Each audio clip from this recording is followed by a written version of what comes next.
काफ़ी दिन हो गए मैं इस वाले चैनल पे वीडियोस नहीं डाल पा रही थी, वो आपको पता चल जाएगा इसी व्लॉग में एंड में। सुबह ब्रह्म मुहूर्त में उठने से हम दोनों की खूबसूरत सी सुबह की शुरुआत होती है। दोनों उठ गए थे, मुंह वगैरह धोया, उसके बाद थोड़ा टहले, बाहर का मौसम देखा। इस टाइम पे इतनी ज़्यादा पॉजिटिविटी होती है, अगर आपने इस टाइम पे उठना शुरू कर दिया ना, आप खुद फील कर लोगे। मैं खुद सोचती हूँ कि मैं पहले ये सब क्यों नहीं कर पाई जब से मैंने अभी रूटीन बनाया। इस दिनचर्या को अपनाने से आप अपनी लाइफ की पूरी नेगेटिविटी खत्म कर सकते हो, आप अपनी हेल्थ अच्छी रख सकते हो। पहले मैं भी सुबह उठने में बहुत ज़्यादा आलस करती थी, 7-8 बजे तक उठती थी, लेकिन जब से मैंने ब्रह्म मुहूर्त में उठना अपनाया ना, मैं आपको बता नहीं सकती हूँ मैं कितनी ज़्यादा अपनी लाइफ में चेंजेस महसूस करती हूँ। बस मुझे यही महसूस होता है कि मैंने इतना टाइम क्यों गवाया इस चीज़ को अपनाने में। फिर हम दोनों ने यहाँ पर योगा किया, घर का सारा काम हो गया था, पतिदेव ने मेरी हेल्प की। पतिदेव नहा के आके पूजा करने लग गए थे, उसके बाद मैं नहा के आई, रेडी हुई, उसके बाद मैं चली गई लड्डू गोपाल जी की सेवा करने के लिए, जो कि मेरी रोज की दिनचर्या में सुबह के टाइम शामिल है।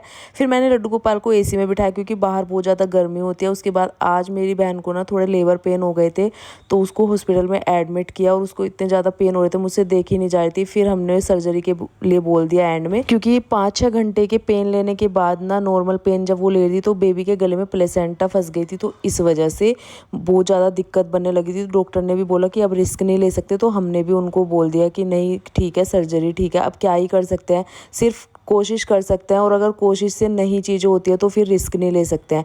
तो बस यहाँ पर जो है बेबी आ गया था हमारे पास, और मैं नेक्स्ट व्लॉग में बताऊंगी कि बेबी गर्ल है या बॉय।